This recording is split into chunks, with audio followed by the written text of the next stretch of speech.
The rain poured down heavily, lit up by flashes of lightning. The man in the trench coat with his collar up was barely visible in the rain, just a shadow against the tall building. He started climbing, each step making splashes and echoing with thunder. The air, filled with the smell of ozone and wet concrete, stuck to him. He moved like a ghost, a shadow among shadows. His face was hidden in the dark, the brim of his hat protecting him from the rain. He climbed with a steady, determined pace, showing his resolve against the storm. The building, dark against the stormy sky, seemed to go on forever, disappearing into the mist. Each step was a fight against the weather. The wind howled, trying to pull him off, and the rain hit his face, blurring his vision. But he kept climbing. His gloved hand held the cold metal of the fire escape, each clang a defiant sound against the storm. He climbed higher, a lonely figure against the storm. He was a mystery, a question mark against the stormy night. Why was he climbing? What pushed him to go up into the storm? The answer, if there was one, was lost in the wind and rain. The man in the trench coat kept climbing, his silhouette swallowed by the storm. He climbed, step by step, hand over hand. The rain soaked his coat, making it heavy. His breath came in rough gasps, visible in the dark. His leg muscles hurt, but he kept going. Time didn't matter. There was only the rhythm of climbing, the clang of metal, the splash of water, the roar of the wind. He became like a machine, driven by instinct. The storm raged around him, but inside he felt calm. The world shrank to the rusted metal under his feet and the wet wall at his fingertips. Up, always up.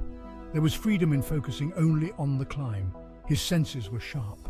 The smell of ozone, the wind pulling at his clothes, the cold rain on his skin, all felt stronger. He was lost in the sensations but focused on climbing up. He reached a landing, a small square platform just big enough to stand on. He stopped, his back against the building, and looked out into the storm. For a moment he was between earth and sky, alone in the wind and rain. Lightning flashed, lighting up the city below. He saw shimmering streets, the outlines of buildings, and distant lights showing life going on, unaware of his struggle. Then, darkness covered it all again, leaving him alone with the storm. He leaned against the cold brick, letting the rain wash over him. It was a moment of rest, a quick breath in the endless climb. He closed his eyes, listening to the storm, the wind howling, the rain drumming on the metal, the thunder booming. Then, he opened his eyes, looking up to where the fire escape went into the mist. The rest was over. He stood up straight, his face determined again. The climb called, an endless upward spiral into the unknown. He kept climbing. The rhythm came back, the steady pace, the clanging metal, the splashing water. He was like a creature of the storm. His life was all about climbing up. He lost track of time, of the landings he had passed, of the floors he had climbed. The building was like an endless vertical maze, a test of endurance with no end in sight. He was trapped in his own climb, forced to go up, always moving towards an unknown place. He felt strangely detached from his body, not feeling the pain in his legs, the ache in his arms, or the cold around him. He had become pure willpower, a force of determination, shown in his endless climb. But doubts began to creep in. Why was he climbing? How did he get here? Was he also stuck in a loop, climbing forever without reaching the top? This thought brought him a strange peace. Maybe there was some beauty in the struggle, a nobility in the endless, pointless effort. He climbed, always upwards. The storm raged on, but he was now part of it, another piece in its wild dance. The building, hidden in mist and rain, gave no hint of its height, no promise of an end. Yet he climbed. He had stopped asking why long ago. The climb itself was the answer. It was a simple struggle against the world. It was about removing all the extras, all the fake things, until only the basic, real part of being was left. He was a man going into nothingness, a lone figure taken by the storm. He was a symbol of never giving up, of the strong human spirit, always trying, always reaching for something out of reach. The storm, the climb, the man, they were all part of a bigger unknown mystery. And so he climbed on, into the heart of the storm, towards the unknown, his silhouette fading into the swirling mists, a question mark against the night sky. As the man continues his climb, he starts to notice his surroundings. The rain has lessened, and the storm clouds begin to part. The air feels different, almost lighter, and a subtle glow begins to illuminate the path ahead. In the distance, atop the stairs, he sees a dark figure standing ominously. The figure is shrouded in shadow, its features indiscernible, yet it radiates an aura of both threat and intrigue. The man pauses, his breath catching in his throat as he tries to make sense of this new development. Every step forward now carries a new weight, a mix of fear and curiosity. Who or what awaits him at the top? Is it a friend, a foe, or something beyond his understanding? The climb, once a solitary struggle against nature, has now become a journey towards an encounter that could change everything. With renewed determination, he continues upwards, each step echoing in the newfound silence, the dark figure growing clearer with every stride. The storm may have lessened, but a different kind of storm brews within him, a storm of questions, of possibilities, of destinies yet to unfold. As he approaches the figure, it seems to fade away. Suddenly a voice from the background tells him, "You must keep going." And so he climbs towards the unknown, towards the figure, towards whatever fate has in store. As the figure fades into the mist, the man's pace falters, his heart races, and a cold chill runs down his spine. He looks around, but the surroundings offer no solace, just an endless stretch of stairs disappearing into the horizon. A creeping realization begins to take hold. What if this ascent never ends? His palms grow sweaty, and his breathing becomes shallow. The weight of eternity presses down on him, an invisible force that threatens to crush his spirit.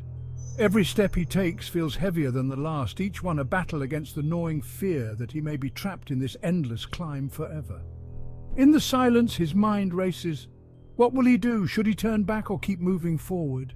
Is there even a way back, or has that path been erased by the storm? The man's thoughts swirl in a vortex of doubt and dread, but amidst the chaos a flicker of resolve ignites. He remembers the voice that urged him to keep going. With a deep breath, he steadies himself. He wipes the sweat from his palms and tightens his grip on the railing. He knows he must push through, not just the physical ascent, but the mental battle within. Step by step, he continues, each one a defiance against the fear that seeks to paralyze him. The path ahead remains uncertain, but his determination grows stronger with every stride. He climbs not just towards a destination, but towards a profound understanding of himself and the journey he is on. The ascent may be endless, but so is his resolve. And so he climbs, embracing the unknown, ready to face whatever lies beyond the next step. As clueless as he was on how he ended up climbing up the stairs, the man suddenly gasps for air. His eyes open to a bright light. His vision is blurry, and he hears muffled voices in the background. Gradually his vision clears, and he starts to hear a beeping sound. He tries to use his hands to cover his eyes from the bright light. He had been in an accident and was in the hospital. He will have no memory of the ascent. To him, he had been in a coma and just woke up. Nobody will ever know, not even him, about the prison he was in, that endless loop he was caught in. As he adjusts to the light, the reality of his surroundings begins to sink in. He sees the sterile white walls of a hospital room, the IV drip attached to his arm, and the concerned faces of loved ones around him. The beeping sound comes from the heart monitor beside his bed, a rhythmic reminder of his fragile state. The climb, the storm, the relentless ascent. All of it was a manifestation of his subconscious mind, a battle fought deep within his psyche. The endless stairs and the unknown destination were symbols of his struggle to wake up, to return to the world of the living. A nurse approaches, her voice calm and reassuring, explaining that he had been in a coma for days. The accident had been severe, but he was lucky to be alive. The man listens, trying to piece together the fragments of his memory, but the climb remains a distant, unreachable dream. In this moment, he is given a second chance, a new beginning. The trials he faced in the depths of his mind have imparted a strength he doesn't fully understand, but it will guide him as he heals and moves forward. He may never remember the endless ascent, but its impact will forever be etched in his soul. The journey was not in vain. It forged a will to survive, to persevere against all odds. As he takes his first steps on the road to recovery, the man unknowingly carries with him the essence of the climb, The path ahead is still uncertain, but now he is equipped with an unyielding resolve. He has faced the abyss and emerged on the other side, ready to embrace life once more. And so he begins anew, each day a testament to the strength he discovered within the labyrinth of his own mind. The ascent may be forgotten, but its lessons will guide him forever.